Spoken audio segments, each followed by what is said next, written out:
So I tend to wear sandals when I'm traveling, even in backcountry settings. I'm just sort of a minimal footwear type person. I really like Luna sandals, any type of huaraches. But if you are wearing more proper hiking boots, a lot of times it seems like you should sleep with your boots on at night, and you can, but once again, I want to emphasize not restricting blood flow, especially to your appendages. And so I wouldn't sleep with my shoes, but if you choose to, make sure that you really open up those laces and keep your shoes really loose on your feet over your puffy socks, not compressing them at all. I'm now in my daytime gear. I have some sturdy but lightweight pants on, also a lightweight shirt. And for ladies, I do tend to enjoy tank tops that have sports bras included in them, though you don't have to. But sometimes when it's really cold, if my tank top is still dry, I'll wear it to bed for another added layer of protection. And if for some reason I need to shed my shirt, it's nice to have still kind of full coverage around the belly. So there's that. Another item that I take with me is a lightweight scarf. So when it's a little bit mild out, you know, I can take this and just kind of wrap it around me.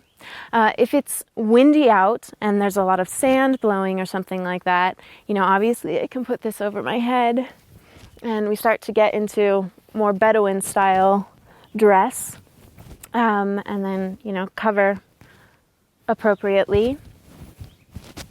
I also use this to carry my water bottle. Oftentimes I'll attach my water bottle to this and sling it across me or carry it next to me. Another really important item is a hat. The bigger the brim, the better. So if you can get a full brimmed hat, a cowboy hat, this is the correct choice. I feel visually impaired if I have too much around me, especially when I have a pack on and if for any reason the back brim hits my pack. So this is a super personal preference, but if I'm going to wear a hat, I tend to like just a baseball cap. Also, I like to be able to hook it to my pack if I'm not wearing it. Same thing you could do with a drawstring style on a big hat, but definitely an important piece. With all of these, the point of covering my skin is to protect myself from sunburn. Sunburn is going to dehydrate you at a faster rate. Dehydration and sunburn basically shrink your cells, which prohibits oxygen from entering into them, and thus you become more dehydrated. So trying to wear layers that protect you that way is a really good idea. Lightweight layers are really nice too, because as you sweat, the evaporative cooling effect will take place, and it will take longer. So wet clothes like cotton and linen and flax are great because they're going to keep you cool, and that nice breeze will transfer through them. So stay covered, but in hot weather, keep your clothing light yet durable.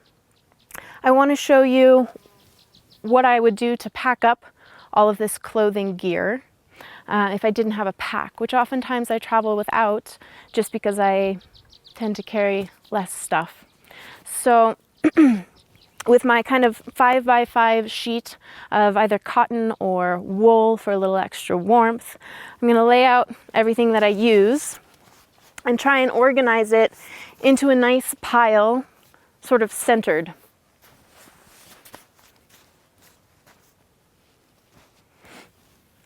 I also like to take a couple of bandanas with me. I can use them as tie-off points.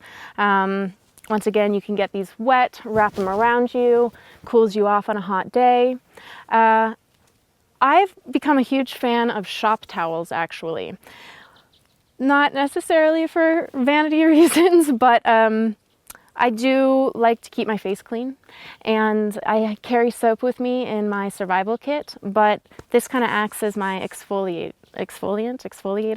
So when I'm drying off, I'm also able to get rid of those blackheads. Even if no one's watching, I care. So I bring all of these things, I pack them up nicely. And you have a couple options. The easiest one is simply to bind two corners together.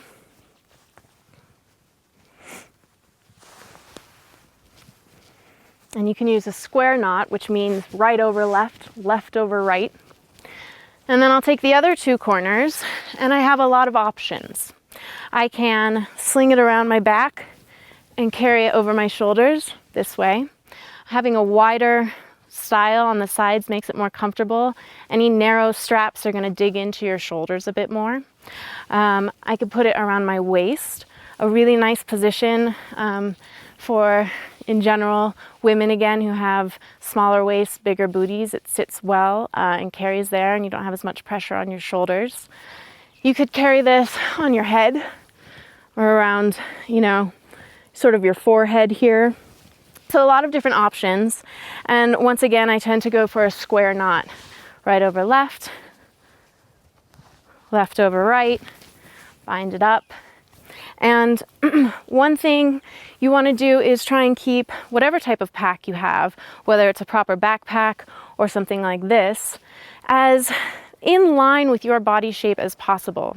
The reason being that as you're moving through terrain, you want to be able to have mobility and be able to move with your pack so that nothing is slinging around, making noise, banging into trees, catching on things and prohibiting you from moving smoothly. So in general with a pack, you want to pack well, pack tight, and keep it in line with your body, not way over your head and not way outside of your waist.